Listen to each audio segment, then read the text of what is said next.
Well, hello everybody, and welcome back to Maths. How's it going today?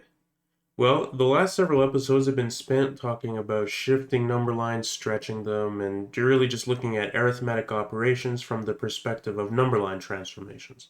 I hope you enjoyed that section, but we're going to kind of change the pace up a little bit now. Now, I know I said we'd be doing fractions, but I kind of lied, to be honest.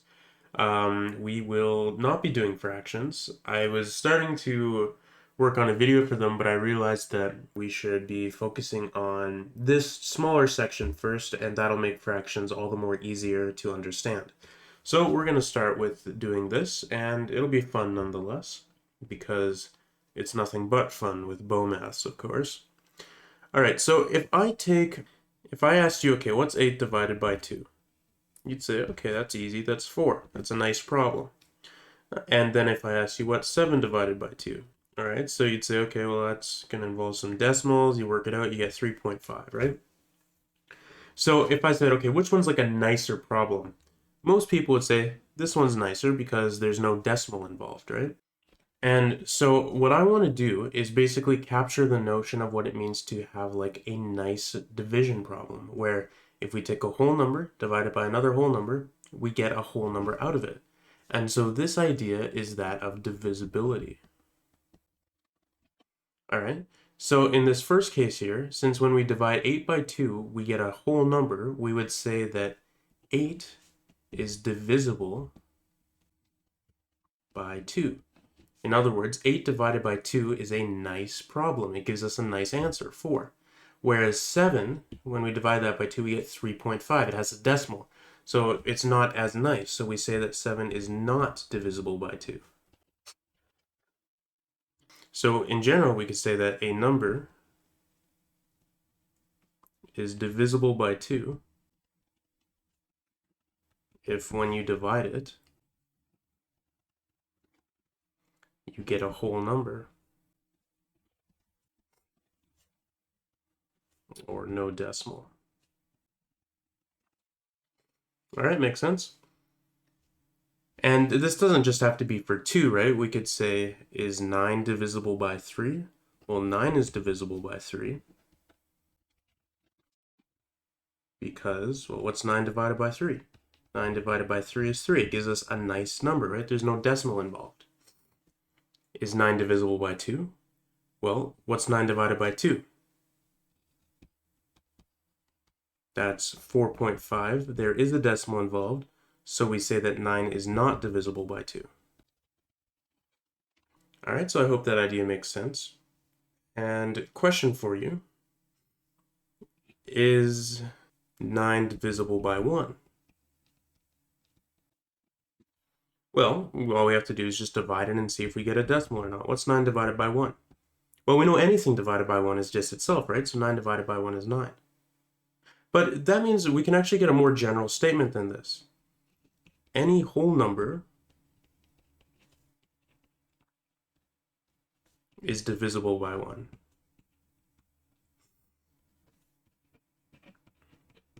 Why is this? Well, any number divided by 1 is just itself, right?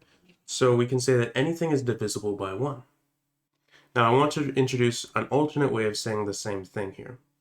So we know that 8 is divisible by 2, right? We showed that up there. But another way of saying this is 2 divides 8.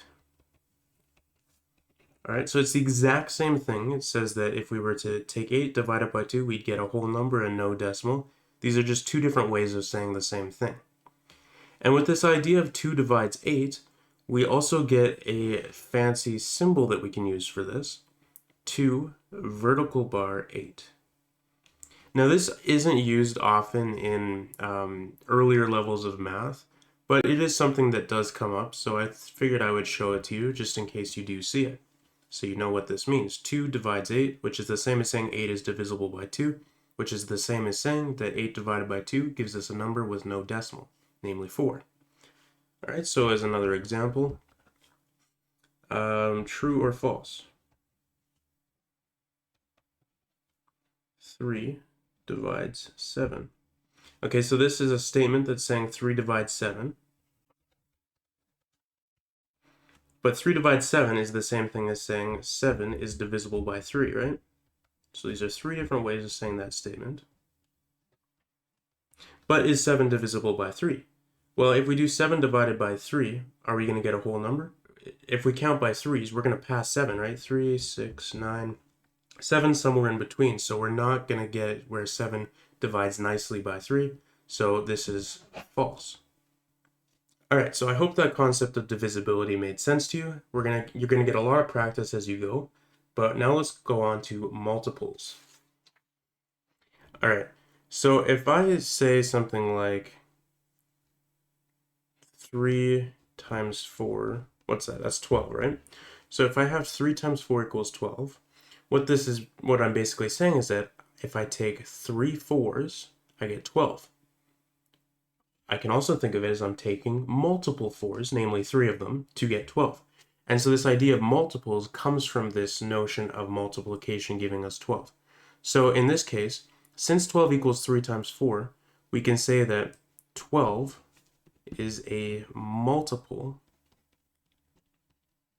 of 3. Because if we take multiple 3s, namely 4 of them, we get 12, right? And we could also say equally that 12 is a multiple of 4. Since if we take 3 4s, we also get 12, right? We're taking multiple 4s. So multiple is just kind of another way of phrasing a very familiar topic, right? So let's say I asked, is 6 a multiple of 4? Well, what would you say? Well, can 6 be written as 4 times some whole number? No, right? If we take multiple 4s, we're going to get 4, 8, 12. We pass over 6, right? So 6 is not a multiple of 4. Is 6 a multiple of 3?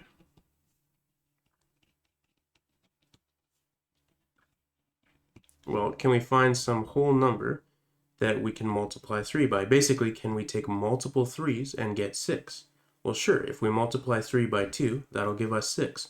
So we can say that, yeah, 6 is a multiple of 3. All right, so it's a very familiar concept. We're just saying, can we take this number, take multiple of it, and get the number we're looking for? So in this case, we also know that 6 is a multiple of 2. What are all the multiples, or what are all the numbers 6 is a multiple of? Okay, so we know that 6 is a multiple of 3, since we can take multiple 3s and get 6, right? 3, since 3 times 2 equals 6. But from this, we can also get that 6 is a multiple of 2, since 3 times 2 equals 6, right? We're taking 3 2s or multiple 2s, and we're getting 6. Anything else that comes to mind? Well, how about 1? So 6 is a multiple of 1, since 6 times 1, right? We're taking multiple 1s, we get 6. Do you think 6 is a multiple of itself? Well, it is, since we can write it as 6 times some whole number, or 1, and we get 6, right? So you might think, okay, the logic of multiples doesn't really work so much here because we're not taking more than 1 6, but we are still taking a whole number amount of 6, right? We're not multiplying this by a decimal. If we were to go 6, 12, 18, 24, right, we're counting by 6. We're counting by 6s. The first one we get is 6, right? So 6 is a multiple of itself, since we can write it as 6 times 1 equals 6. All right, so that's the idea of multiples. Again, it's a very familiar concept. It's just some new terminology around it. And now this third one is also going to be a familiar idea, just with some new terminologies. So factors. So if I say to factor a number is to split it up into a smaller product. All right, so what do I mean by this? Well, if we look at the number 8, let's say, we know that 8 is the same thing as 4 times 2, right? So here I've factored 8 because I wrote 8 as a product that equals 8. Another way I could factor 8 is say, okay, that's the same thing as 8 times 1. I've split it up into a product of two numbers that give us 8. Let's say I wanted to factor 100. Well, an example of a factoring of 100 would be something like 10 times 10, where I've split it up into the product. 130, well, that's the same thing as 13 times 10. So I've factored 130 into 13 times 10. So that's all it means to factor a number. Now, when we factor a number, we get a product, right? And the components of the product are called the factors. So when we factor 8 into 4 times 2, 4 and 2 are factors of 8. If we factor 100 into 10 times 10, we can say that 10 is a factor of 100. All right, so a factor of a number is a number that multiplies to the original number. So up here, when I asked, what are all the numbers 6 is a multiple of? We have that 6 is a multiple of 3, 6 is a multiple of 2, 6 is a multiple of 1, 6 is a multiple of 6, because all of these numbers multiply by some whole number to give us 6, right? But we can also say that these numbers are the factors of 6, because if we split 6 up into these multiplications, into these products, these components of each product are the factors of 6, right? We've factored 6 like this, and each of the components are the factors. So we get 1, 2, 3, and 6 are the factors of 6. All right? So this idea of divisibility, multiples, factors, these are all simply just new terms on ideas that we're already comfortable with. But these are ideas that are important, and they're worth giving names because they're going to be used a lot in math and algebra moving forward. All right, so I have a little table here that I'm going to make that I think summarizes the similarities and differences of these three terms that we just learned. All right, so let's say I did 8 divided by 4 equals 2. All right, so in this case, since we divide 8 by 4 and we get a nice whole number out of it with no decimal, we can say that 8 is divisible by 4, right? This was the first topic we looked at.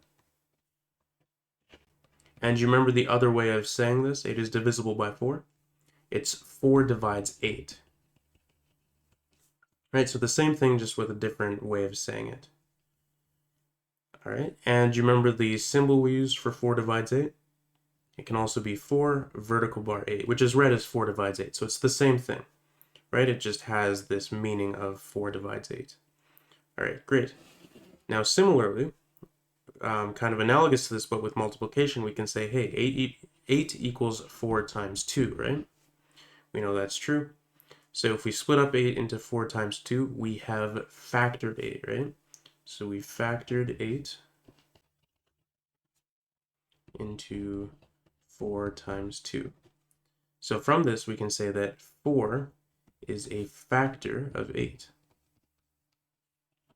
since we're able to write 4 as multiplying another whole number to give us 8. But we can also say that 8 is a multiple of 4. Right? Because we're taking multiple 4s, we're taking 2 of them, and we get 8. All right? And from 8 equals 4 times 2, we can also say that 2 is a factor of 8,